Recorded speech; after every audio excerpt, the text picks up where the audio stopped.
Assalamualaikum warahmatullahi wabarakatuh. Di video ini saya akan coba menjawab pertanyaan tema meluruskan penerapan bimbel interview dan membuat praktek mengevaluasi tujuan khusus 4HVK.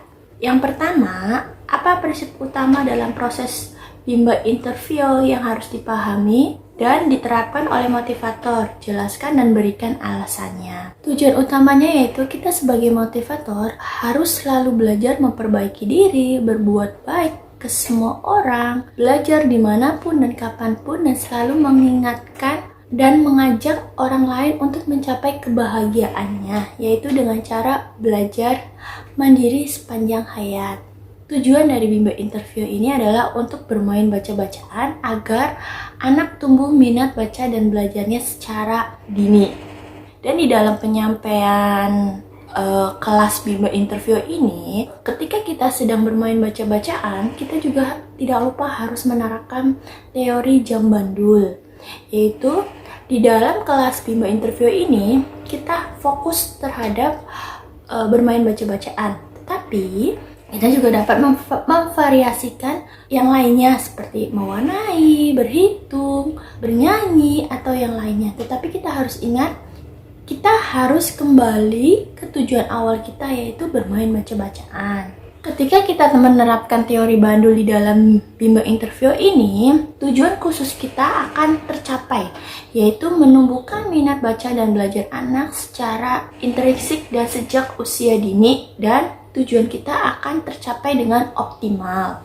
Pertanyaan kedua, apa prioritas motivator di dalam kelas pendekatan? Prioritas motivator di dalam kelas pendekatan yaitu kita sebagai motivator mengajak anak untuk berkenalan dan membuat anak merasa nyaman, aman, dan membuat anak senang dengan kita. Ketika anak merasa senang, nyaman, aman terhadap motivator, terhadap suasana kelas, maka anak akan fokus dan tumbuh dengan sendirinya minat baca dan belajarnya. Berbeda ketika anak belum merasa nyaman, belum merasa tenang, tetapi kita sudah mengajak anak atau memberikan materi, maka anak pun akan merasa kurang nyaman. Di dalam bimbel interview ini, cara pendekatan terhadap anak yaitu ketika diadakan kelas bimbel interview, kita sebagai motivator pertama-tama mengajak anak berdialog untuk mengetahui hobi anak, kesukaan anak, dan bagaimana karakter anak. Ketika kita sudah mengajak anak berkomunikasi atau berdialog, maka anak akan merasa nyaman dan aman terhadap kita, sehingga akan terbentuk kegiatan di dalam kelas interview ini fun learning.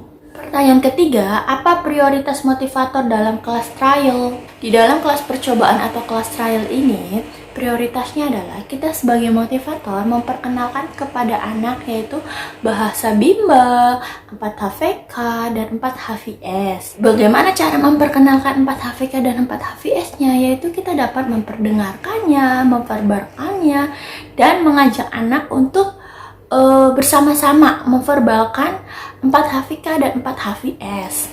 Ketika kita memperdengarkan dan mengajak anak untuk memverbalkan, maka anak dengan sendirinya terbiasa dan anak akan tertarik dengan kelas bimbel interview ini.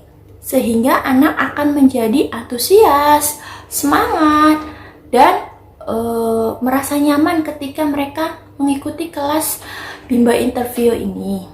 Setelah anak sudah menerima kelas trial, anak dapat melanjutkan ke kelas atau ke tahap berikutnya, yaitu tahap persiapan. Pertanyaan keempat, apa prioritas motivator di dalam kelas lanjutan?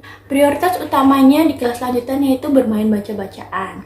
Di dalam kelas lanjutan ini, kita sebagai motivator harus mengetahui dulu apa yang anak mau atau apa yang anak inginkan sebelum anak bermain baca-bacaan. Ketika kita sudah mengerti dan mengetahui apa kemauan anak dan bagaimana kemampuan anak, kita dapat memberikan tahap atau mengajak anak bermain baca-bacaan.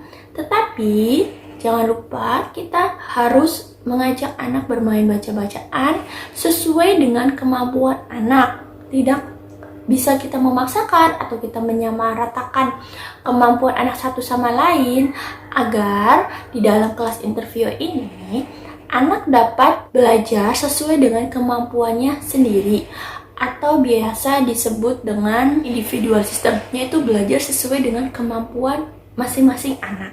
Ketika kita menerapkan itu, maka di dalam kelas akan tercapailah tujuannya atau akan tercapai fun learning, yaitu kegiatan belajar dan bermain yang 100% menyenangkan atau kegiatan menumbuhkan minat baca dan belajar anak yang 100% menyenangkan karena sesuai dengan kemampuan anak masing-masing atau bertahap.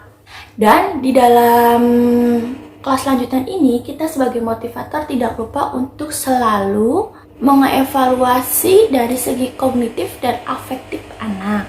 Pertanyaan kelima, kegiatan apa yang lebih prioritas antara bermain baca-bacaan dengan kegiatan menyelesaikan modul? Jelaskan. Kegiatan yang menjadi prioritas utama yaitu bermain baca-bacaan. Karena di dalam Bimba sudah jelas tujuan di dalam Bimba ini yaitu menumbuhkan minat baca dan belajar anak sejak usia dini. Dan kita juga dapat melihat dari kata dasar Bimba yaitu bimbingan minat baca dan belajar anak.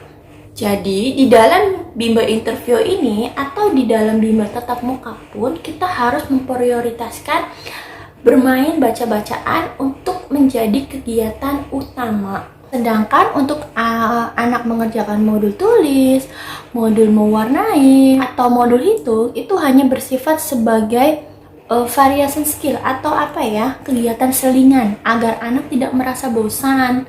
Ketika anak dituntut untuk bermain baca-bacaan terus, mungkin anak akan bosan.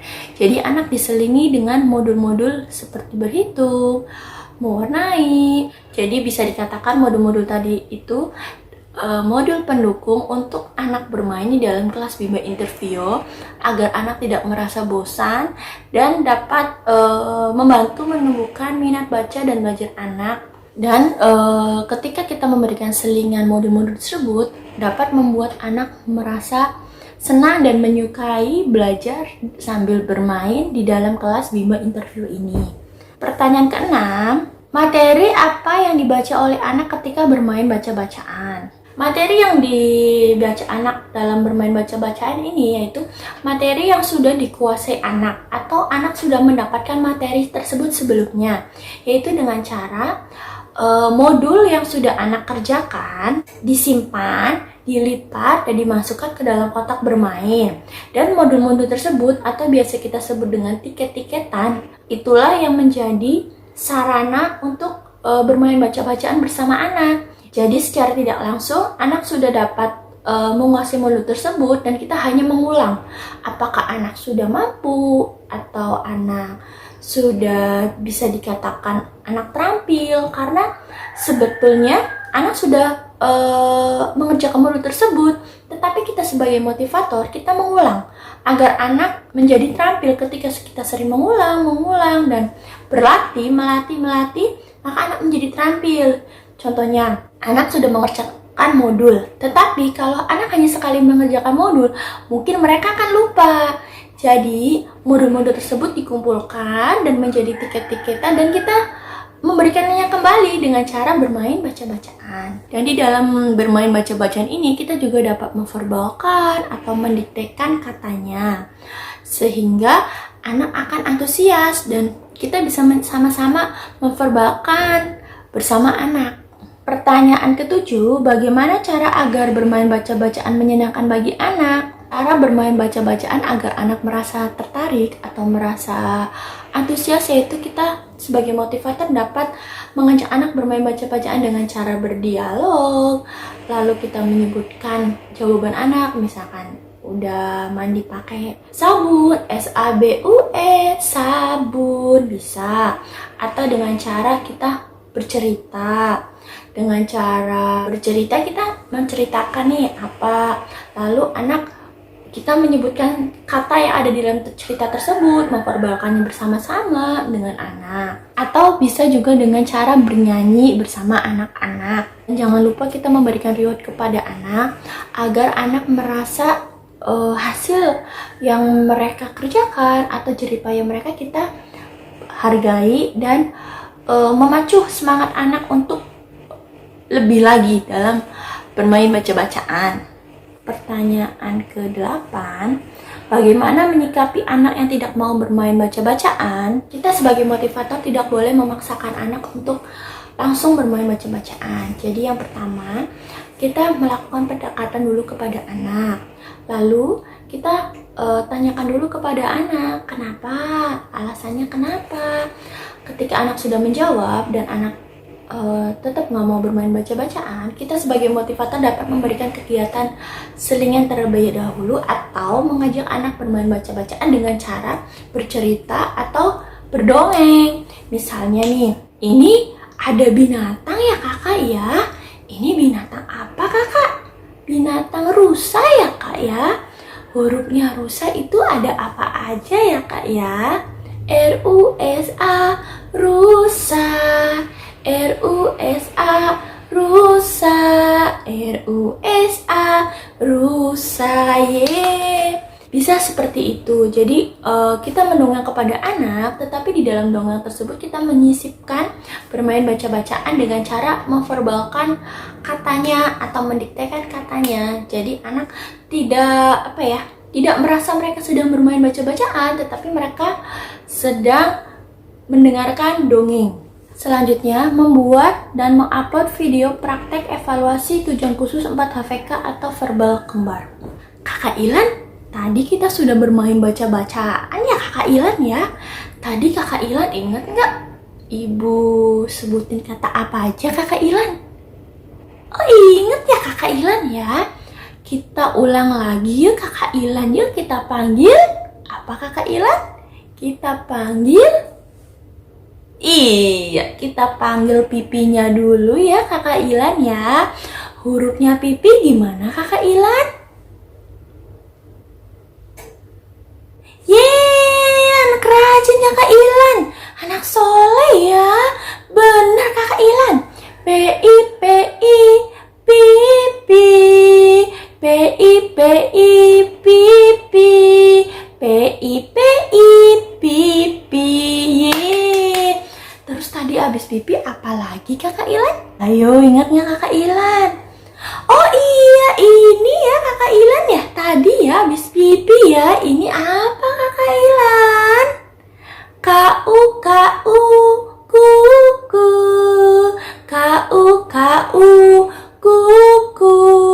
K-U-K-U, kuku. Yeay, anak soleh, anak rajinnya ibu nih Kakak Ilan ya.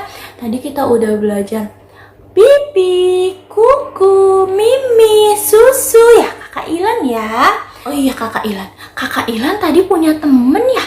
Siapa namanya Kakak Ilan? Yang tadi loh, yang Kakak Ilan ceritain sama ibu, temennya Kakak Ilan. Siapa ya namanya ya?